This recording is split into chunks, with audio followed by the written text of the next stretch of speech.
Depois que os produtores enfrentaram uma série de burocracias com a GTA, a TTA, para só transferir os seus animais de um pasto para o outro, aqui em Goiás houve uma mudança na legislação e isso aí, inclusive, resolvendo e desburocratizando a vida dos produtores.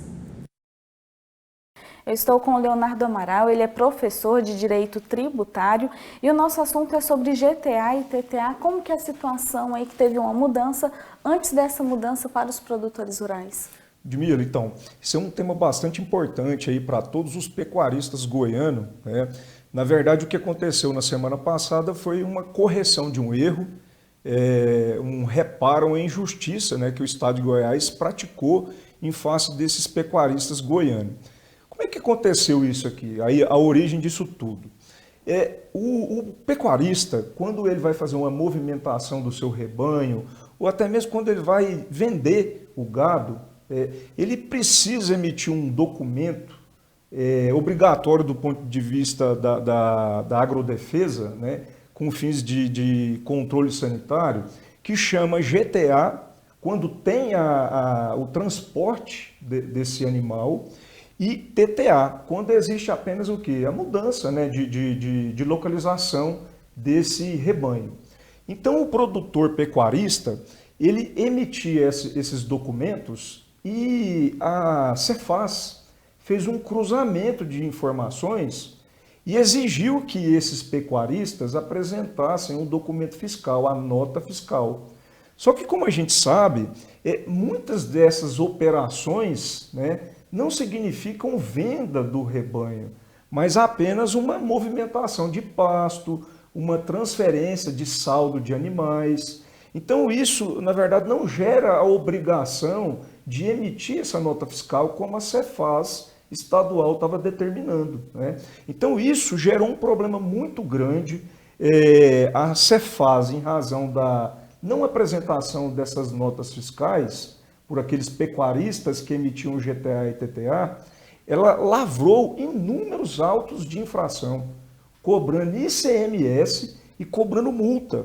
Então, assim, a gente teve contato, eu vi casos de multas aqui altíssimas, de valor de 400 mil, 500 mil. Então, assim, um assunto muito sério, né? Do meu ponto de vista, que até como professor de Direito Tributário, uma ilegalidade praticada pela Cefaz, e que agora, em razão dessa atuação dos deputados estaduais, foi corrigida. E essa correção aconteceu o ano passado, a gente estava comentando aqui, o que ela trouxe de diferente, de novo, para o produtor, que é um benefício também, né, que corrige essa ilegalidade, por assim dizer?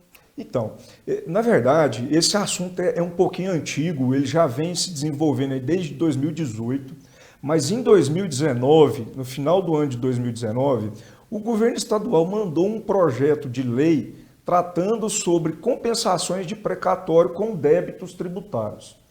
E os deputados estaduais aproveitaram esse projeto de lei para inserir dentro dele essa previsão do perdão dessas cobranças, né, desses débitos referentes a GTA e TTA. Então foi aprovado aquele projeto que foi enviado pelo governo estadual com essa modificação. Quando voltou para o governo estadual para ele sancionar, o governo não aceitou essa alteração. Ele simplesmente vetou. Só que agora no mês de maio, os deputados estaduais sensibilizados, né, com a injustiça e querendo reparar isso e fazer justiça para os pecuaristas goianos, eles derrubaram esse veto. Então isso na prática significa o quê? Que a redação que foi aprovada pela Assembleia lá atrás, que tinha a previsão do perdão, é a que está prevalecendo. E isso foi publicado agora no Diário Oficial, no dia 15, né? Então, portanto, esse perdão, ele passou a existir no mundo jurídico e o pecuarista que se vê nessa situação, que tem um débito referente a GTA e TTA, ele tem o direito, né, de ter esse débito cancelado. E aqui eu quero fazer até uma correção.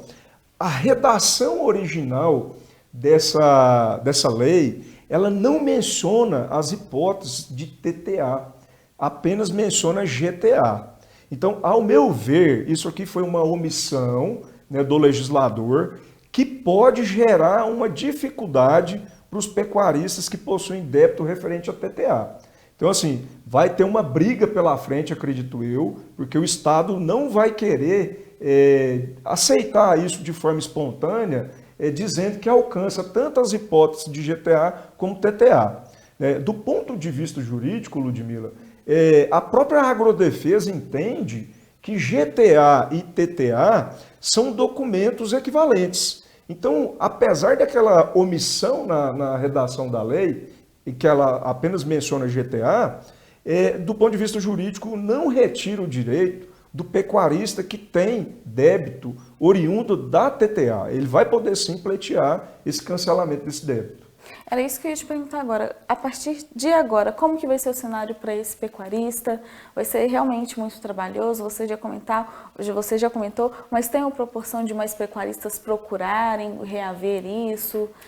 Olha, essa pergunta, Ludmila, é bastante interessante, né? Qual que é o efeito prático dessa legislação que foi publicada agora no dia 15 de maio? Bom, um primeiro aspecto que eu vejo aqui é que o pecuarista ainda vai encontrar resistência do Estado de Goiás. Primeiro porque essa lei ela é fruto de uma derrubada de veto. O veto do governador Caiado foi referente a questões de inconstitucionalidade, ilegalidade. Então, pode ser que a administração tributária não aceite essa legislação e, no caso concreto, ela venha recusar a fazer aquele cancelamento daquela multa, daquele débito referente a um determinado pecuarista. Então, esse é o primeiro ponto, né? Segundo, como eu disse anteriormente, a ausência da palavra TTA na redação da lei, ela pode provocar também, né, uma dificuldade dos pecuaristas que têm débito referentes a esse documento. Então, assim, num contexto geral, o cenário que eu vejo é que ainda não está encerrado esse assunto.